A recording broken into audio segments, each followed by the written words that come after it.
Yan, good afternoon po sa inyong lahat mga kababayan. At nandito nga kami ngayon sa Malanban, Barangay Malabog, Pakibato District, kung saan po nakatira si Michelle. Pangatlong balik namin ngayon at mayroon po ulit tayong dadaling tulong para po sa kanila. Kung ano yon, malalaman nyo po mamaya. So tara po, let's go. Maaga siyang nakapag-asawa at naging batang ama. Nagkaroon ng anak na kambal. Ang masaya sana niyang pamilya ay nabalutan ng kalungkutan. Pagkasilang sa kambal, nakumatos ang kanyang misis. At kinalaunan ay naging parang bata na inaalagaan. Nagkaroon daw ito ng hemorrhage at labis na naapektuhan ang kanyang utak at nawala na rin ito ng paningin. Naparalisado ang kanyang buong katawan. Ang kanyang mga kamay ay bumaluktot na. Labis na nahihirapan ang kanyang pamilya kung paano masusustentuhan ang pangangailangan nito sa gamutan. Hindi na kasi ito pinapakain at gatas na lamang ang ipinapainom dito.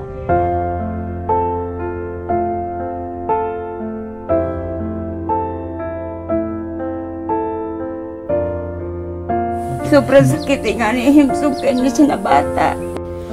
Mga kababayan, narito po ang kwento ng buhay ng batang ina na si Michelle na naparalisado at naging batang inaalagaan.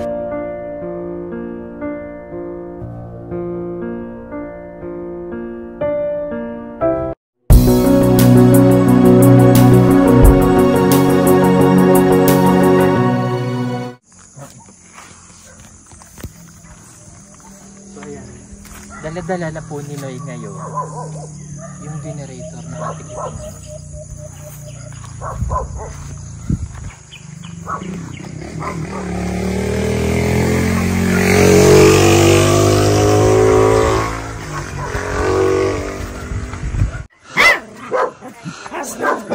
Magandang umaga.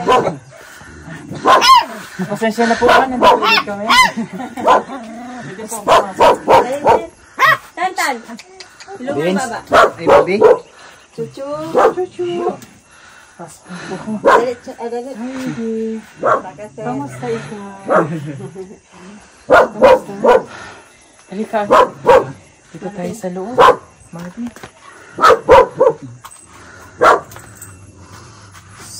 Tan? Tan, dilang. Kamusta siya?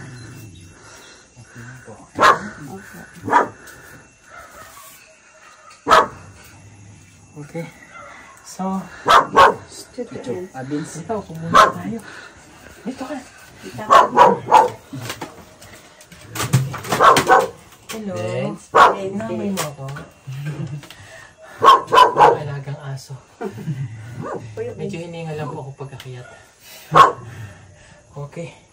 So, yan na nga po kaya kami nandito dahil tulad nung aming naipangako, no?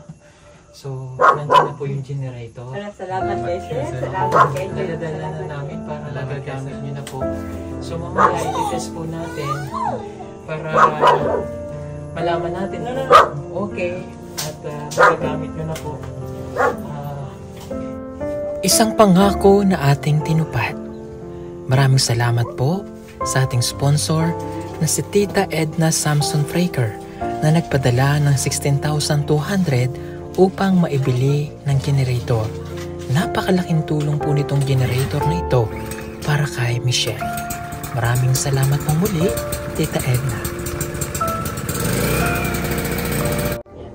Yung nagpadala po ay si Tita Edna Samson Fraker. So, nagpadala po siya ng 16,200. Okay? So, ang kaso yung generator po, ang nabili natin, yun naman po ito, meron po tayong nabili na 12,820. So, pwede na po yun para dun sa kailangan nyo. So, may change pa po ito na 3,380. So, ibibigay ko po yung change. Ito. 1, 2, 3,000.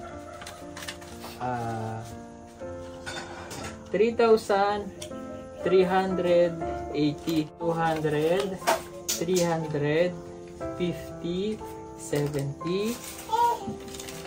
Ito yung 80 pesos. Yan. So, salamat po kay Tita Samson Breaker. Thank you, Tita Edna. So, magagamit na po nila yung generator para po kay Michelle, no? Kasi doon yung pangtanggal ng ano niya doon sa okay? Suction. Yung suction machine. Suction machine. Ano? Suction machine. Suction machine.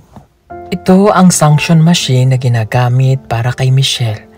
Napakahalaga nito kaya gano'n na lamang ang pasasalamat ng kanyang mga magulang nang maibigay natin ang generator. Kumikinhawa kasi ang pakaramdam ni Michelle dito na matyagang ginagawa ng kanyang ama at ng asawa niya na si Marvin.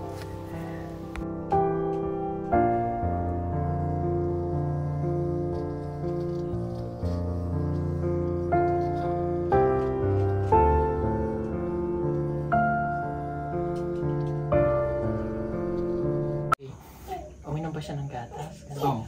Yan ba? Pagka pinapainom siya, dire-diretso. Ano? Gaano karami yung pinapainom niya? Ano po? Isang baso at kalate. Isang baso at kalahati. Mga ilang oras bago ulit umulit ng inom? Ano po? Alas 12 sa udto na po.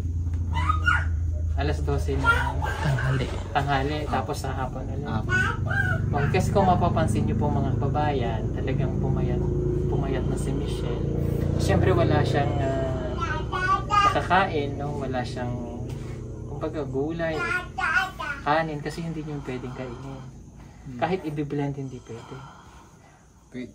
Mga sabaw lang po sa gulay. Sabaw, gulay yun pwede, no? Basta i-blend siguro pwede. Nagagawa niyo po ba yun? Isa sir, katong nag-andar pa ang amo ang generator. Nagagawa. Oh, nag-blender po na putas. Apple, katong napa mi kwarta. Apple o orange o melon. Ayun. Mas okay naman. At least may nabiblend. Pwede niya pong makakuha siya ng sustansya doon. Ayun. Kaya mapapansin niyo talagang payat na po si Michelle ngayon. No? Pero okay lang naman. Talagang ganyan na lang po siya. Nakakatulog po ba siya ng maayos? Opo. Pag hindi naman siya umuungol, walang gano'n. Hindi na talaga siya nakapagsalita. Ano? Hindi na sir. Kung may maramdaman man siyang sakit, hindi niya masabi. Hindi, pero umiiyak sir. Paano niyo po na tumutulo ang luha? Luha niya. So may pagka gano'n, nararamdaman yung may sakit na sa kanyang nararamdaman. Sa mupang siya, bilok yung country. Ah, Mupang po diyan. mga gano'n siya. Ubo siya. May pasalubong ako sa dalawang kambal. Ay pa, dali pa. Dali ka. Ay pa. Yung isa pa. Okay? Pasalubong ako. Ayan. Ito po ay galing dun sa package na aming ano kagabi. Yung naka-screen niyo po yung package. Kaya lang wala kasing pangalan. Kaya hindi ko po masabi kung kanino galing. Kung kayo man po yung nagpadala. Ayan. Mag-PM lang mo po kami. Yung box po na yung nakikita sa screen. Ayan o.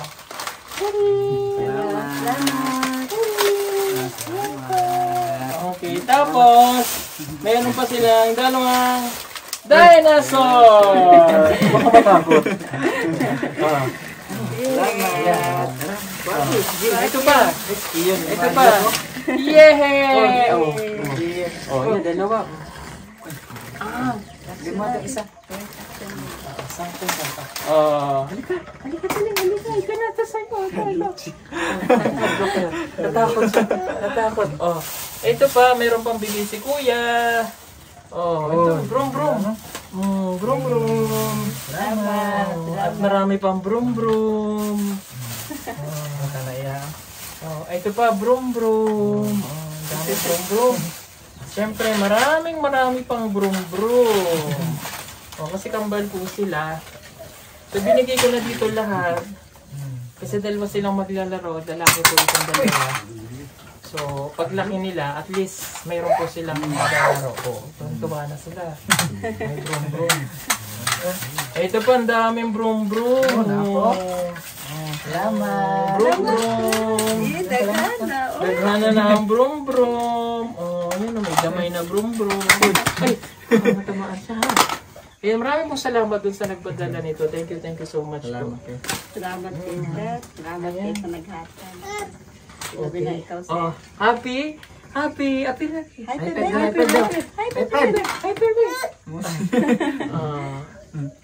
Kuhanin. Sana ay lumaki ng maayos ang dalawang kambal. Sana ay lumaki pa sila na maaabutan pa nila ang kanilang ina.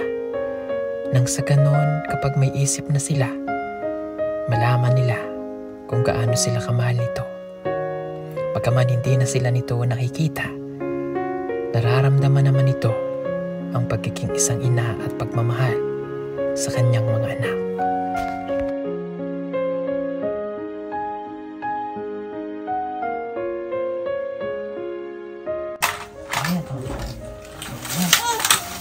Ano pa sa'yo? Ito. Yan. Yan. Brum. Ha? Gusto mo yan? Dami ikaw, brum. Huwag mo subok. Huwag dumi yan. Thank you po ulit sa nagbigay nito. Laro kayong dalawa. Laro sila ng dalawa. Laro sila ng brum. Meron po ba kayong larawan niya dati? Opo, sir. Pwede ko namin makita. Opo, sir. Masayahin, mapagmahal na anak, matapang at matatag sa buhay. Yan si Michelle kung ilarawan ng kanyang ina, na tanging hiling nila ay maibalik man lang ang dati nitong itsura na ngayon ay halos putot balat na at nakikipaglaban sa kanyang sakit.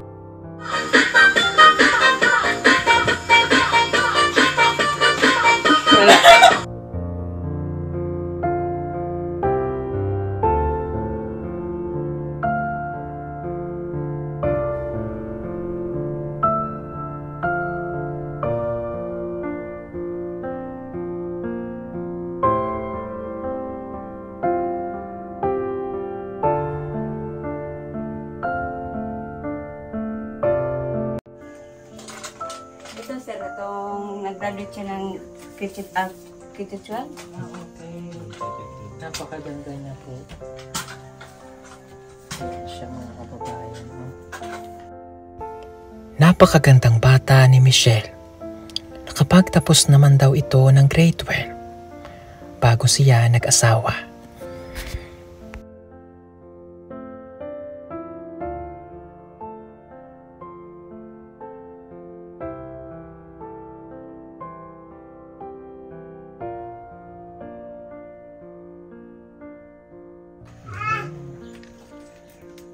Siya yung isang Napakaganda niya.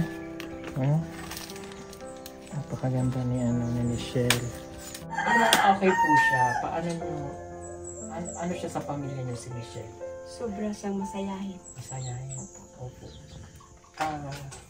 Nung kayo nagkakilala, bata pa kayo, no? Ilang taon? 19. Nasa wastong edad na. So, pero maaga pa rin na nag-asawa. Opo. Pinayagan niyo na. Opo. Matagal niyo na siyang kilala. Nag 1 year mo, be? O wala pa? Ato. 1 year. 1 year. Dinala niya si Michelle dito, si Marvin. Okay. Tapos, masaya na, malipayan po ko na gidala niya kay panang buutan man siya na bata. Ako nakita. Mabait. Opo. Okay. Yung mga magulang mo nasaan? Nasa mo, sa Carmen. Buhay pa sila? Ilan kayo magkakapatid? 8. Walo. Ilan ka? Kaupat. 4? Okay. So may maliliit ka pang kapatid. Okay. Alam ng nanay mo na ganito yung pinagdadaanan mo?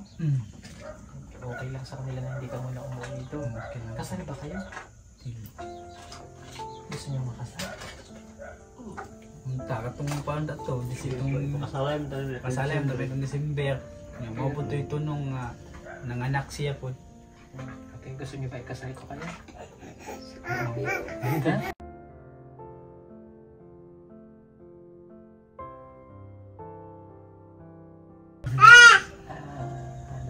Kahit pwede naman dito ikasal sa bahay. No? Opo, pwede. Pahanap tayo ng pare para ikasal. Yung mga anak niyo binyag na? Opo. Mana sir. Ato pesta. Opo, ang pinabinyagan. Opo. Kahit hindi pa kayo kasal. Okay kayo po ang pare. Kaya nakaibaw man sa samong sitwasyon. Kakasal namin kayo ha. Kasi para kahit paano, nandyan pa siya, nakikita man mo, makasal. Ha? Okay lang? Kakasal namin kayo. Kasi kausapan yung pare kung ano yung mga kailangan gawin nyo ha. Para makasal. Gusto mo bang makasal sa kanya? Ano gusto mong sabihin sa kanya na ngayon gusto makapapakasalan mo na siya? Mali pa yung way. Mauman po akong plano ta. Makasal. Yeah. Abot man sa nani. Okay, sige. Kakasal namin kayo ha. Okay naman kay Father yun no? Kahit ganyan na yung sitwasyon, ay kakasal. Tay, kamusta po kayo tay? Ano pong pangalan ko tay? Jaime. Patay Jaime. Okay, maraming naantig sa iyo nung nakaraang video namin na inaalagaan niyo si Michelle. Gaano niyo po kamahal yung anak niyo tay? Mahal, sobrang mahal. Iya, may presa, ya. Mo ko na akong alaga na ako. Dito na ko, alaga, mahal gina ko siya. Ngayon po na nakikita niyo yung anak niyo na ganito yung sitwasyon, gaano po kahirap sa pakiramdam niyo yan? Sakit. Masakit. Dili mga ito ko magtrabaho dito sa Davao. Na, trabaho lang ako tungkol sa iyahang sitwasyon niya. Gastuhan dito siya kayo. Pero ngayon, matugay ako. Davao ka nun eh. Napospon kay hindi pa pwede ang kwa kasi kinagulan dito. So, kayo po ay nagtatrabaho po kasi sa Davao. Last time nasabi niya na kaya medyo matagal siya umuwi kasi nag-leave. Para malaking pera yung naipapadala niyo. So, kasi siya po lang yung inaasahan ninyo ng pamilya na makapagtrabaho. Dahil siya, hindi makapagtrabaho dahil inaalagaan niya yung asawa niya. Tapos si nanay naman din sa apo niya.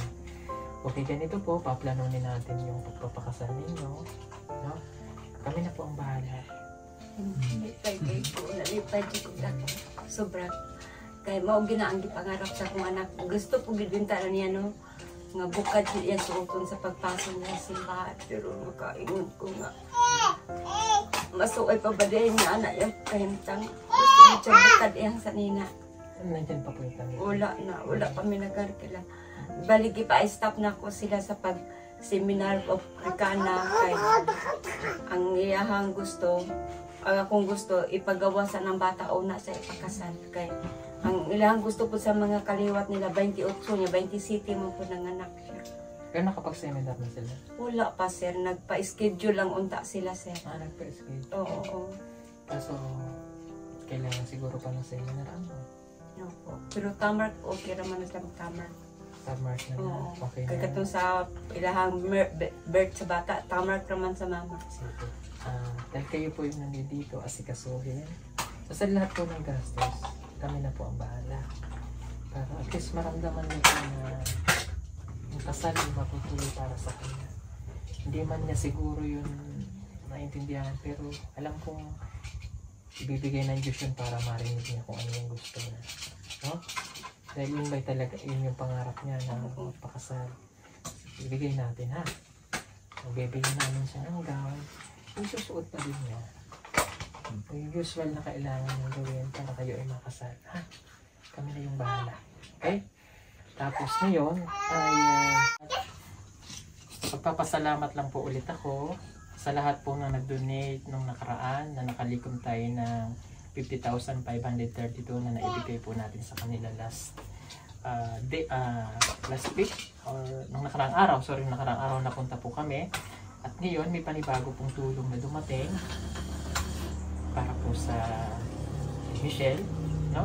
Pagpapasalamat lang ako kay Tita Mai Teresa, nagbigay ng 500, Anonymous GDC 5,000 pesos, from Tita Gigi Gigia 10,719.3, Romulo Anino 2,872.50, TP Germany 1,000 pesos, Josephine Valdebarona Laurol 3,000, AG Akaide 1,500, from UK 3,000 pesos, Tita Lily Rose Dahan, 4,400.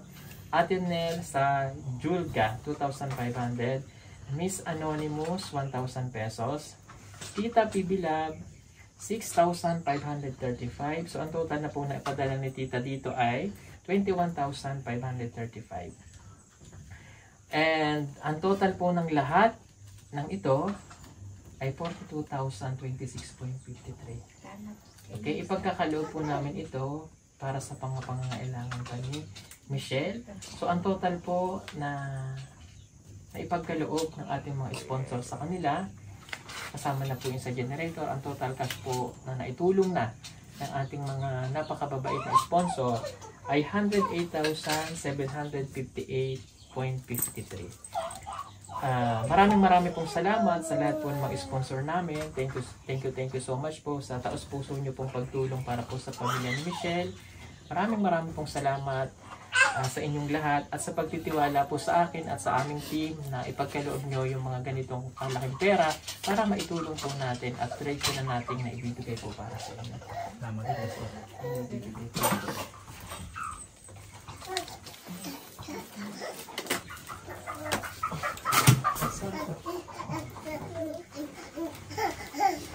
Mark,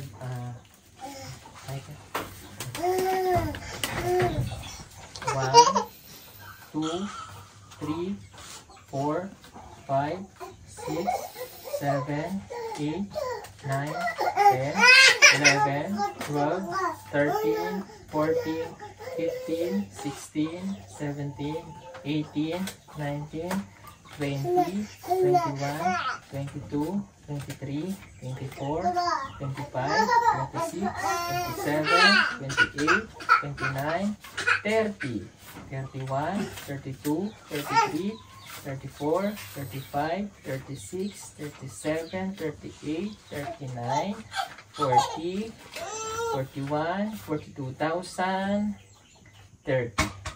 Kaya maraming pong salamat. Thank you so much po sa lahat po na nagpadala ng tulong para po sa pamilya po niya. Thank you so much po. At sana po ay magamit ulit sa kung ano man po yung kailangan. Tay, okay ka lang, Tay? Ayan, ano yan? Naiyak lang si Tatay. Sa sobrang ano nila ba? Saya din. At mayroong tulong na dumating. Ganito. Okay? So, sana po ulit ang magamit. Gamitin sa tama at sa kapakanan ni Michelle. Ano? Ito pong pera na ito ay dinidiretso ko na ibinibigay sa inyo. Dahil alam ko yung mga pangangailangan niya na kayo lang po yung nakakaalam din noon at kayo yung palaging nandito. Kami ay medyo malayo para makarating dito. Itago niyo yung pera kung hindi naman kailangan, just in case po na emergency na madala siya sa ospital at kailangan dalhin, may magagamit po tayo, ha? Salamat. Okay? Feeling ko lang po na mag-pray lang pala, no? At ayusin natin yung kasal, ha? Okay, sige. Sige po, maraming salamat pong muli sa lahat ng ating mga sponsor na walang sawang tumutulong po para sa amin. God bless po sa inyo lahat. Salamat po.